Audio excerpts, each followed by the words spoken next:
Hello, everyone. So in today's lesson, we're going to learn how to identify run-on sentences and try to fix them. First, let's start with the definition. Run-on sentences are two independent clauses.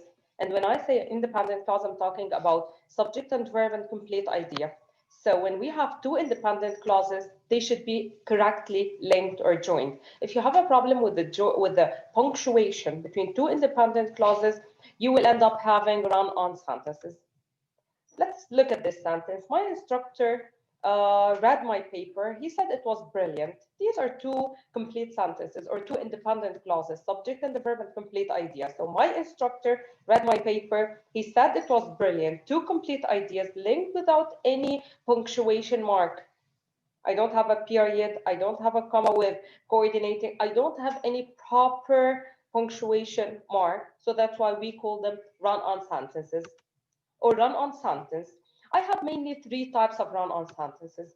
The first type is the comma splice.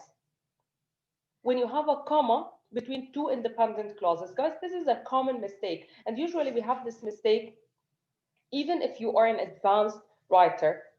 Linking two complete sentences by only a comma is incorrect. And we have to modify it. And now we're going to talk about the strategies in order to avoid this mistake. So the first type of run-on sentences is the comma splice, when you have two independent clauses linked only by a comma. Second type is called fused sentences. And this happens when you have two complete sentences or two independent clauses linked by nothing. They run right into each other without having any proper punctuation or without punctuation at all. And the third one, when you have an independent clause followed by another independent clause and linked by however, preceded and followed by a comma. However, cannot preceded and followed by a comma. There are rules in order to identify, in order to use the conjunctive adverbs. And put in your mind that the conjunctive adverbs are words that link two independent clauses, like moreover, however, consequently, in addition to, on the other hand. These are called conjunctive adverbs. When you put them in the sentence, or when you put them in, or use them in order to link two independent clauses, you cannot put only comma before and after. So again, the three types are comma splice, fused sentences, and the third one where we have a conjunctive adverb and commas.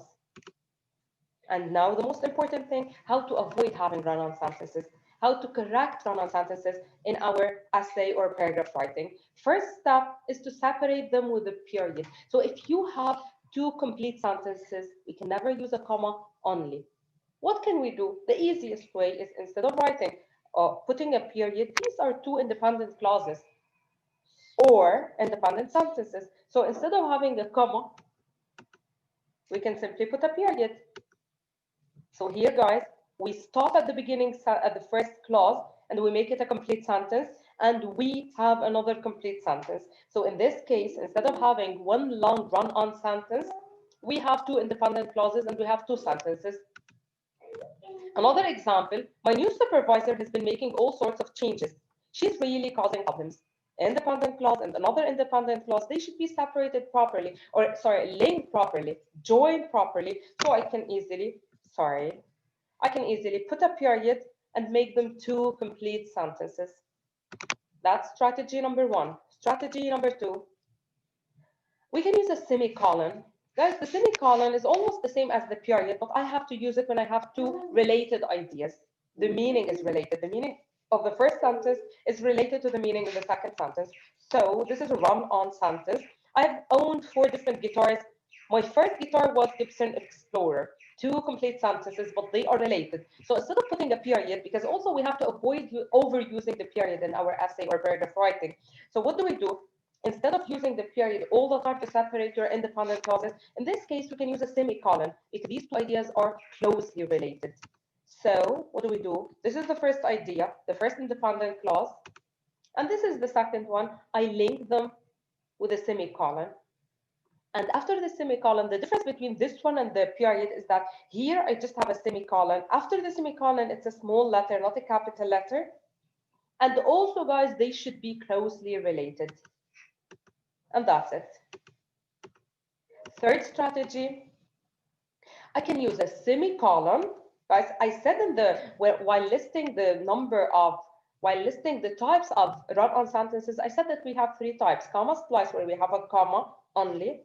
few sentences where I have nothing to connect to independent clauses. And the third type is when I have however preceded by a comma and followed by a comma. Here we need to correct the third type. However, and all of the conjunctive adverbs cannot be preceded by a comma and followed by a comma. How do we link them? It's either I put a period here, followed by however, which is a new sentence, and comma, or a semicolon here, however, and comma. So I have two ways in order to correct the third type, semicolon, however, and then I continue. Or period, however, followed by a comma. So guys, that's how we correct the conjunctive adverb.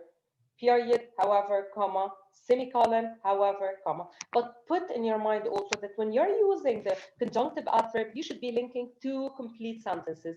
In order to put semicolon, however, comma, whatever we have after this conjunctive adverb should be complete. If it's not complete, you don't need to punctuate it in this way. It will be a part of the first sentence. So in this case, it is important independent clause. Rest and recreation are also important. Another independent clause, we link it by using however, preceded by a period or semicolon, followed by a comma. Strategy number 4, which is the easiest and most common one, but also guys, avoid using the following strategy in order to correct the run-on sentences. Avoid overusing the fanboys, for, and, but, yet, or avoid overusing them. Try to use different strategies in order to link your sentences. So here, this is the easiest one. I have two complete sentences, two independent clauses. There was complete silence around me. I still couldn't fall asleep. This is an independent clause, and this is another independent clause. I can put a period, I can put a semicolon, I can put one of the conjunctive adverbs preceded by a comma, preceded by semicolon, followed by a comma. But the easiest one is using one of the coordinating conjunction or fanboys. Coordinating conjunctions or the fanboys, these words. So there was complete silence around me. I put a comma, comma precedes. It comes before the coordinating conjunction, all of them. And then I complete the sentence. So there was complete silence around me, comma, but I still couldn't fall asleep. And also, please, guys, you have to use the one which is working here. So if you want to talk about the reason, use for. To make contrast, use yes. And but to give a choice, use or. And to link addition or to add ideas or information. So here I have a comma followed by one of the coordinating conjunction. More strategies. Guys, in the previous strategies, I kept the two sentences as two independent clauses. Whether I used coordinating conjunction, conjunctive adverb, period, or semicolon. In the first 4 strategies for correcting run-on sentences, I used or I kept them as two independent clauses. Here we're going to try to find a way where we don't have two independent clauses, where we might have dependent and independent. And this one, I want you to make one of the following sentences. So here I have a complete sentence, which is not punctuated properly. We should get moving. There is no time to waste. Two independent clauses, but they are not punctuated properly. Instead of using a period, semicolon, conjunctive adverb, coordinating conjunction, what can we do? We can rewrite one of the following sentences with a subordinate clause, dependent clause, or a relative clause. Let's see. I choose one of them and start the independent clause with a subordinating clause to change it to a dependent clause. Let's see. So we should get moving. That's an independent clause because it can stand alone. Because there is no time to waste, in this clause, the independent clause is changed into the independent is changed into a dependent clause. In this case, I have a complex sentence. So it's not a run-on sentence anymore like this one. It is a complex sentence with a dependent clause, with an independent clause and a dependent clause.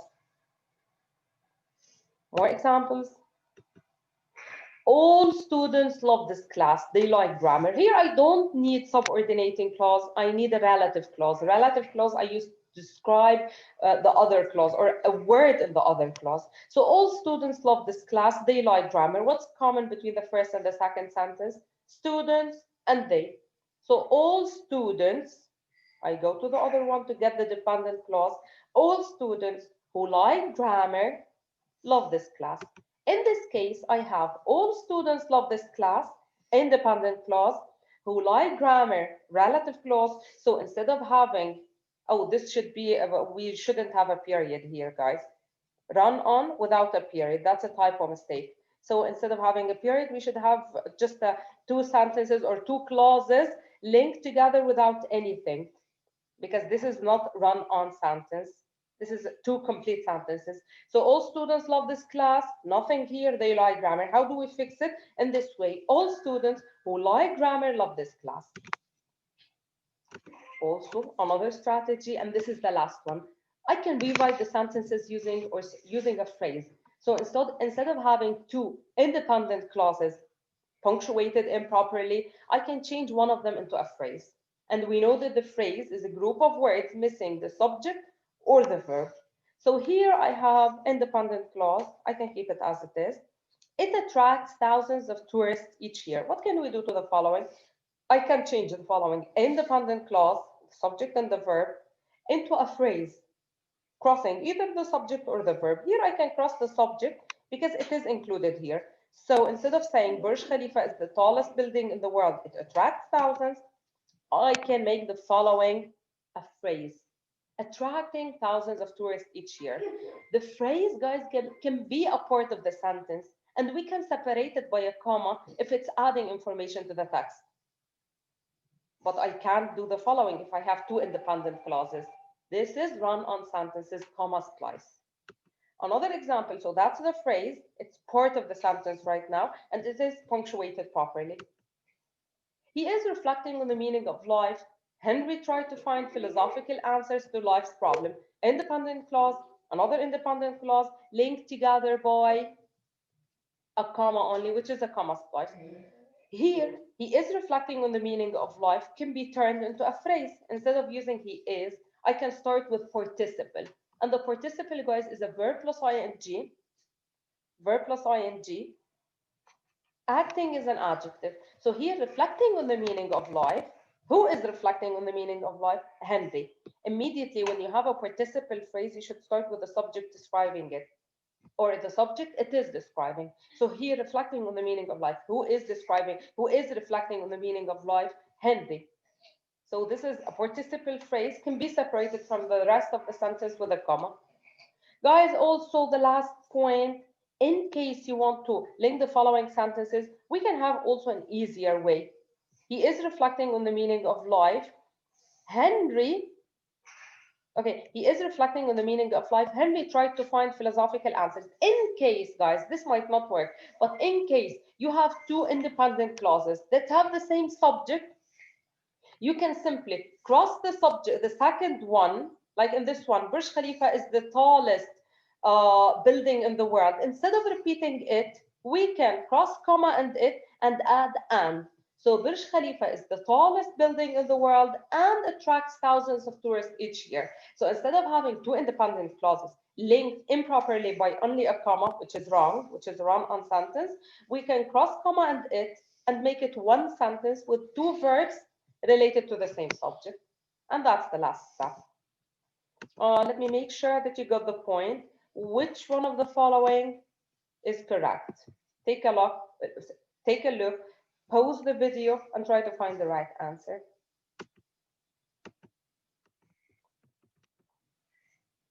Because conjunctive adverb should be preceded by semicolon followed by a comma. The first one, because this is not a conjunctive adverb, this is a subordinating conjunction. And if it's in the middle of the sentence, I don't need a punctuation mark for it. And even if I need, if it's at the beginning of the sentence, I just end it with a comma. I don't need a semicolon. For example, this is a conjunctive adverb, and it's linking two independent clauses. So I need a semicolon and the comma. Guys, for example, is a conjunctive adverb. If it is used in order to link two independent clauses, it follows the rules of the conjunctive adverb, semicolon followed by a comma, but put in your mind, it should be linking to independent clauses. Let's take a look at the following. We have also, for example, so logically, what might come to our mind? Semicolon followed by a comma. But let's take a look at the answer. Oh, they didn't choose this one. Why? Okay, so we look at it again to know why. I've been given lots of new duties. Filing and community outreach. Guys, filing and community outreach is an incomplete sentence. That's called a fragment. So I'm not linking two independent clauses. And as we mentioned before in the section before, if you use, for example, in order to link independent clause or two independent clauses, it should follow the rule of the conjunctive adverb, semicolon and comma. But if it's not linking two independent clauses and I simply put a comma, and this is considered a phrase. So here the answer is the first one, because if you use this one as if you're linking two independent clauses, which is not correct, because this is not an independent clause because it doesn't have a subject and a verb. And the last one, although is a subordinating conjunction. It's not a conjunctive adverb, so I don't need a semicolon followed by a comma. This is correct. And you've got it. Hopefully, starting from today, I don't want to find fragments, commas, splices, confused sentences, or any punctuation mistake related to the subordinating conjunction or the conjunctive adverbs. And thank you guys for listening. Thank you.